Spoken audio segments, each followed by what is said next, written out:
the bad guy that used to own the Martinez newspaper, says, write me a letter about what you're doing in Alaska.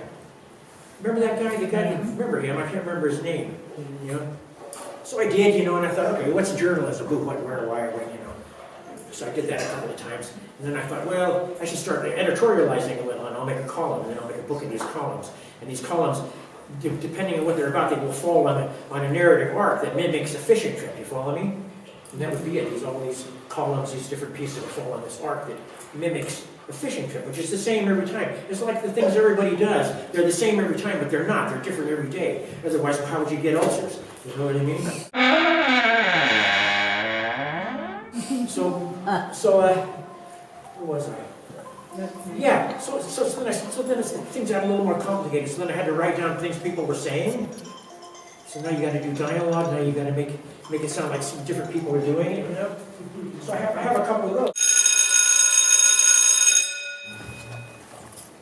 This was July 18th, 2011. Actually, the fishing season was kind of winding down right here then. This is out on the fishing grounds. There are some religious men fishing here. Do they have conversations with God, I wonder? Will he tell them when their run is over? Will he tell them to keep at it? We've only caught 232 pounds during the last tide cycle, and this is becoming a trend.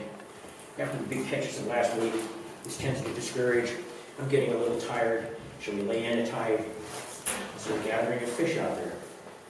So we'll land on this beach and plug our nets one more time. I'm having this, are there any more fish coming conversation with an LDS guy, a Mormon, on the deck of the tender porpoise. We were watching the discharge of our small catch. It is cold and windy on deck. I tell him it's a late run, more fish are coming. I'm a little sleep deprived, maybe a little careless with my words. I tell him I saw a man in a dream. He was homeless, rolled in fiberglass insulation, sleeping under an old building.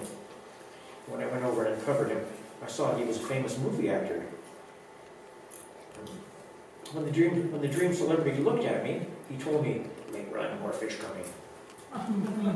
So I told my religious companion that the famous man had revealed the future, and was my fish god, or my fish seer. He didn't laugh. This guy's crazy. This guy's stupid, flashed across his face, you know. Jesus, like I made another friend over there. Nothing like that to this guy. Over in the set shack, on the beach, one crew is angry, two crew are pouting. There is no pleasant conversation as we get up and make our oatmeal after a couple hours sleep. One thinks, why did she say that? Another thinks, why did he look at me that way? We are taking note of who washes the dishes, and nobody does them until I heat the water and begin. My point, man, that I pity to be out front, implies that I'm not providing enough leadership.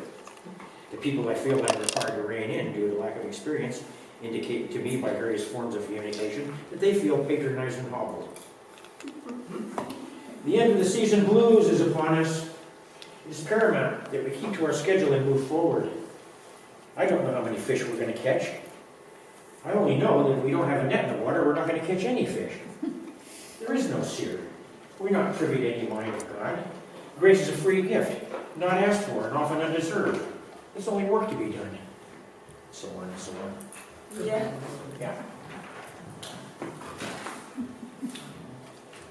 Yes.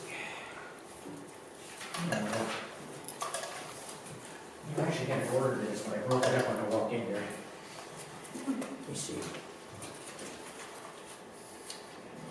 Did I ever read you guys the pieces about Bobby Galimore? Anybody remember?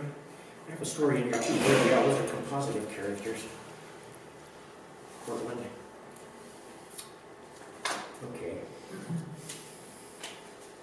Something more fishy. Something more fishy. Yeah. Ooh, National Sleeping during anchor watch. National Weather Service. Scattered showers on the western Capes. High winds 25 to 35 miles an hour. Gusts up to 45. We left our skiffs anchored at the entrance of the creek at low water. The creek, where we anchored, has eroded at the mouth. When the sandbar in front goes under on the next flood, south-southwest winds will push big rolling waves that break when they enter the shallower mouth of the creek, where the boats are anchored. There are 20 or 30 set net skiffs anchored there. At 2 a.m., an hour before high tide, we will be there, the set netter's version of anchor watch. When you sleep in an old wooden building, the sounds of the wind are amplified inside the drumhead of the walls. The interior becomes a sound box, like the body of a guitar. I'm going to catch 2 hours sleep. I'm sleeping in a room that used to be the pantry of the old cannery workers' mess hall. There are unpainted lines on the wall where the shelves used to be. My crew is sleeping next door in the cook's quarters. It has an outside entrance. I enter my room through the kitchen. There are two great oil burning ranges in there, which have not cooked a meal in 55 years. They're cold and rusty. There are robin's nests in the hood. There's bird shit on the 14-foot wooden prep table.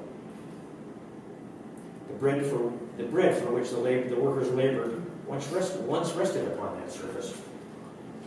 My room is tight. It warms on these occasions when the sun shines through the window. The dreams I have in that room are vivid and begin when my eyes close. Narratives fueled by stress. Visitors in my dreams inform me that I need the dead as well as the living. De facto form of ancestor worship.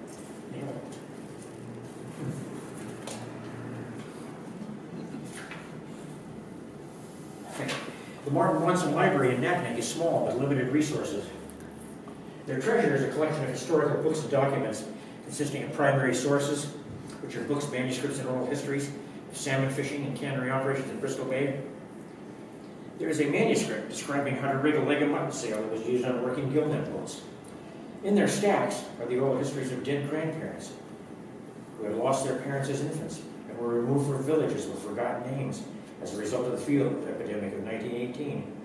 There are descriptions of the arts of survival necessary for existence in an environment that is often as harsh as it is prolific. There, I found the oral history of Stan Tarrant, who began his career in 1926 as storekeeper at the Lackawanna Cannery up at the mouth of the Alagnac River.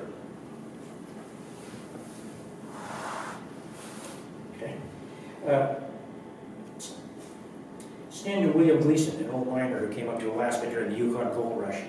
Billy had an airy little cabin at the Branch River. He used to come down to the Lackawanna Cannery to buy supplies and tell stories. I wondered who William Gleason was when I saw his burial plot. Cross fell from a crumbling sandbank in Cagayan. When I saw his bones on the beach, I wondered some more.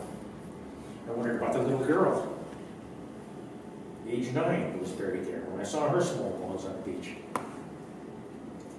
I worried about my own daughter, the apple of my eye, down in California. When I first came to Cagayan sometime in the last century, it was a ghost town. There was still glass in the windows.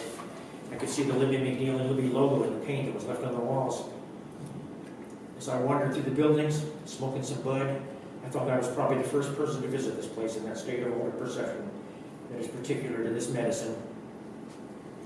Stan Tarrant informs me that when he was the steward of provisions at Lackawanna, he was acquainted with 2 Mexican bakers who smoked a mixture of pearless tobacco and marijuana in 1923. Did they share it with him? Stan didn't tell me. They're here in my room now, sitting on a bench in the sunlight, taking a break after work, smoking their peerless mixture. They won't share it with me.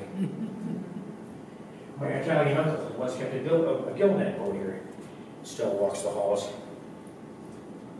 When he was alive, I could hear him coming. I would know that shuffling old man's gait anywhere. Sounds like he's dragging something. He has to keep both feet on the deck to keep his balance. He comes to the door. I hide in my sleeping bag like I always did when he came for me. K-Bob, he calls in a hoarse, whispery voice. I answer, no, Gio. Caleb and his brother are hooked up. When my alarm wakes me, I enter the manufactured dream. The one with conscious intent. A fishing boat in Alaska. It's after 1 a.m.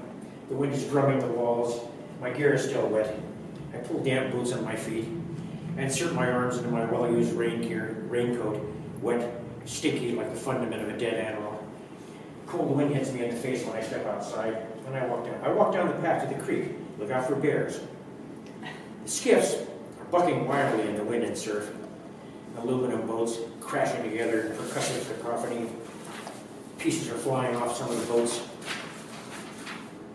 Objects falling out.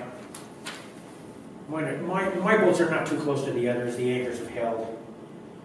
After a couple of hours, the tide falls, exposing the sandbar that shutters the mouth. The water calms in spite of the force of the wind. In 4 hours, we'll move the skiff out to deeper water, so we'll be afloat for the next low water. The fishery manager may give us a low water opening for fishing today. Right now, we're thinking about some coffee pancakes